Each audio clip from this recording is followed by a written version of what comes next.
दोस्तों नमस्कार। मैं Praveen Soni, general secretary Delhi goods transport association. दोस्तों, हम ट्रांसपोर्टर भाइयों को जब से जीएसटी लगा है तब से बहुत कठिनाइयों का सामना करना पड़ रहा है। हमारे डॉक्यूमेंट्स की जो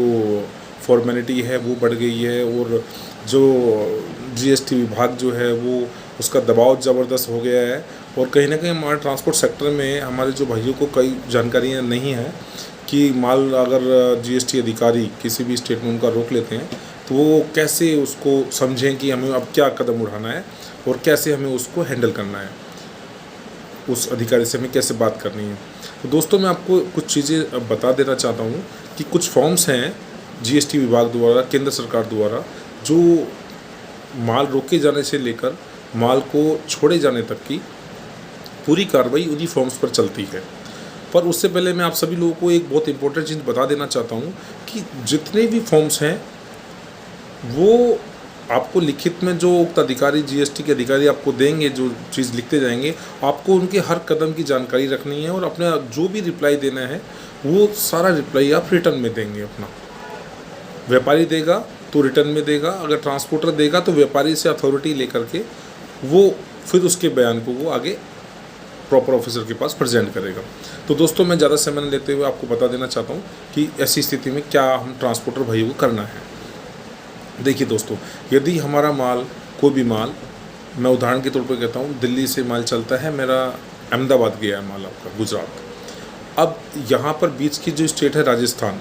उदाहरण के तौर पर मैं आपको बता रहा हूँ, यहाँ से माल चढ़ा दिल्ली से और राजस्थान के प्रॉपर ऑफिसर ने उस माल को रोका,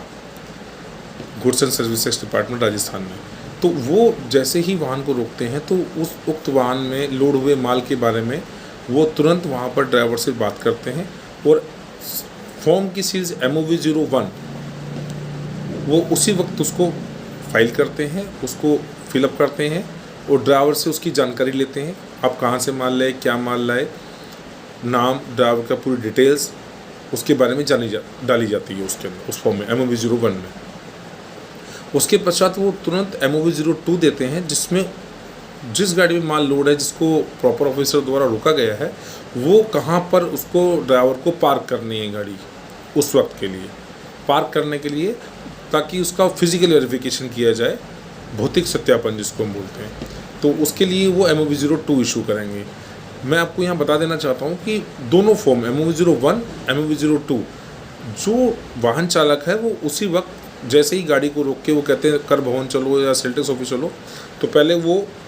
जो ड्राइवर है वो उनसे डिमांड करेगा उसकी कि मुझे आप बताइए कि मुझे ये फॉर्म दे दीजिए, ताकि मैं अपने मालिक को या माल मालिक को बता पाऊँ या ट्रांसपोर्टर मालिक को बता पाऊँ कि ये मुझे किसने रोका, क्या अधिकारी का नाम है और कहाँ पर रोका है और मैं कहाँ पर मुझे लेके जाया जा रहा है।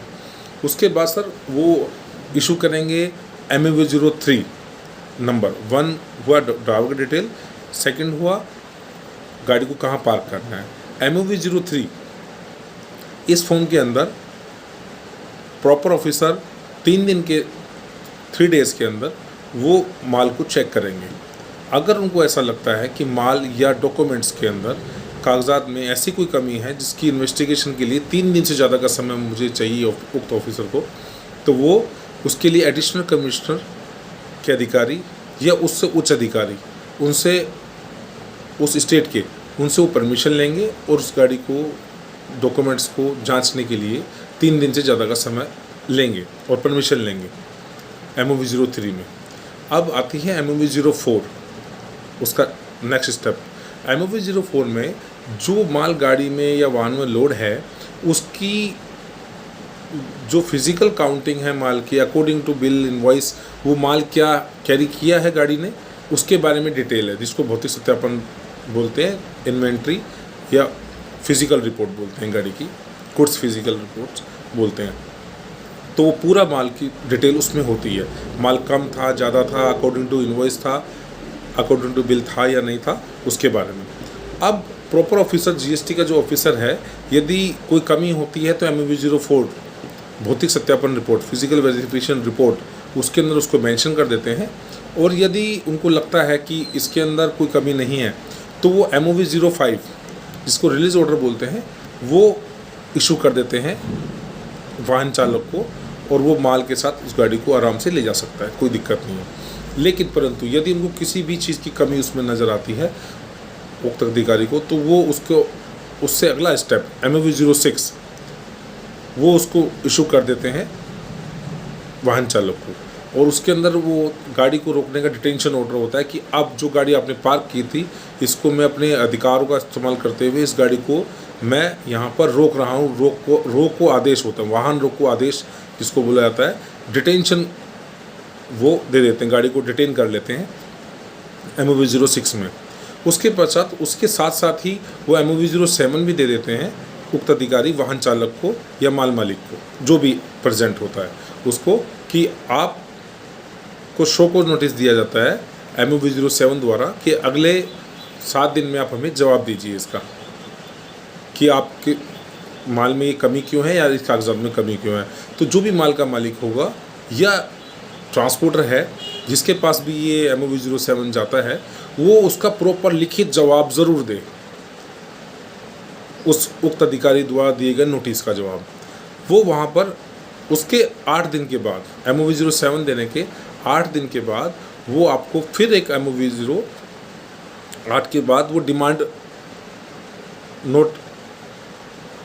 का जो आपका जो प्रोविज़न है उसके शो कॉज नोटिस के बाद उसके 8 दिन के बाद वो डिमांड नोट निकाल देता है MOV 09 में। MOV 09 के लिए वो आपको फिर 8 दिन का समय देता है कि आप पेनल्टी जमा करा दीजिए, जो पेनल्टी मैंने बनाई। पहले तो दिया उसने, आप ध्यान रखिए, पहले दिया शो कॉज नोटिस MOV 07 में इन्होंने, और फिर दिया MOV 09 के अंदर डिमांड नोट। अब MOV 08 जो बीच में रह गया वो प्रोविज़न जो प्रोविज़नल रिलीज था उसको 1/1/2022 से इन्होंने सेंट्रल गवर्नमेंट ने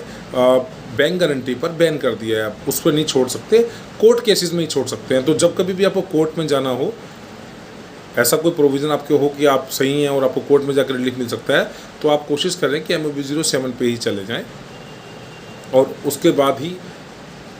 आप फिर 9 पे जाते हैं। 8 जो है MOV 08 जो है वो प्रोविज़नल रिलीज़ के लिए है, और MOV 09 के बाद भी वो आपको 8 दिन का समय देते हैं कि आप जो मैंने डिमांड निकाली है उस डिमांड को जमा करा करके अपना माल ले जाइए। MOV 09 में 8 दिन देने के बाद भी यदि उक्त अधिकारी आपको 8 दिन का समय दे रहा है तो आपको वो पेनल्टी डिमांड ज़रूर जमा करानी है जो समय उक्त अधिकारी ने आपको GST अधिकारी ने दिया है। यदि आप उसके अंदर उक्त समय में जो समय आपको दिया गया था 8 दिन का आपने पेनल्टी जमा नहीं कराई, तो वो जो MOV 09 है पेनल्टी ऑर्डर डिमांड जिसको बोलते हैं वो विड्रॉ कर लेगा और फिर कन्फिस्केशन की जो कार्रवाई है वो आगे बढ़ा देगा। उसमें वो MOV 09 को वापस ले करके एक अलग प्रोविज़न चला देगा, MOV 010 इशू कर देगा, जिसमें कन्फिस्केशन भी हो जाता है, माल की जब्ती और वाहन की साथ में जब्ती, दोनों चीज़ के ऊपर आप पेनल्टी इक्वल वो लगा देता है। हालांकि 1/1/2022 के बाद से वाहन को 1 लाख रुपया दे करके आप छुड़ा सकते हैं, उसकी इक्वल पेनल्टी की जो सेक्शन को ओमिट कर दिया है इन्होंने। अब सिर्फ आप वाहन की 1 लाख रुपए की पेनल्टी को जमा करा करके वाहन मालिक अपने वाहन को लेके जा सकता है, अगर उसको ऐसा लगता है कि उसकी गलती की वजह से माल नहीं रुका है, तो वो प्रॉपर ऑफिसर को जवाब दे करके, और वो माल को वहाँ सेल टैक्स अधिकारी जो बिक्री के अधिकारी हैं, GST अधिकारी हैं, वो उस माल को उतार लेते हैं 1 लाख रुपए वो गाड़ी के ऊपर पेनल्टी लगाने के बाद, और जो टैक्स है वो फिर उस माल को बेच करके वो ऑफिसर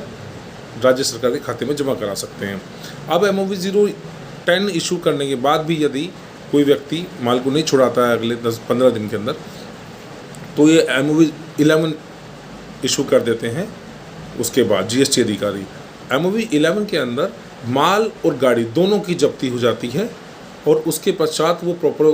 अधिकारी जो है उस माल और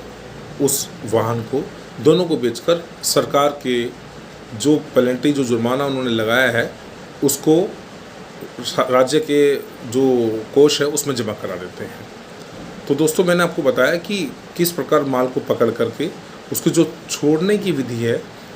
उसके अंदर हमारे 11 फॉर्म्स का इस्तेमाल किया जाता है। 11 फॉर्म्स 11 फॉर्म्स है जो यूज़ करते हैं प्रॉपर अधिकारी। आप लोगों से निवेदन है कि फ़ोन पे आप ध्यान रखें और उसको प्रॉपर ऑफिसर को MOB 07 पर रिप्लाई ज़रूर दें सावधानीपूर्वक। यदि आपको कोई दिक्कत आती है तो आप हमारे Delhi goods transport association Delhi में हमारे ऑफिस बीरर से बात कर सकते हैं। आपको ज़्यादा दिक्कत आती है तो हम आपकी और भी मदद करवा देंगे। और ये हम सब ट्रांसपोर्टर भाइयों के लिए हमारी तरफ से एक ऐसी सुविधा है कि उनको कोई परेशानी ना आए भविष्य में। थैंक यू, धन्यवाद।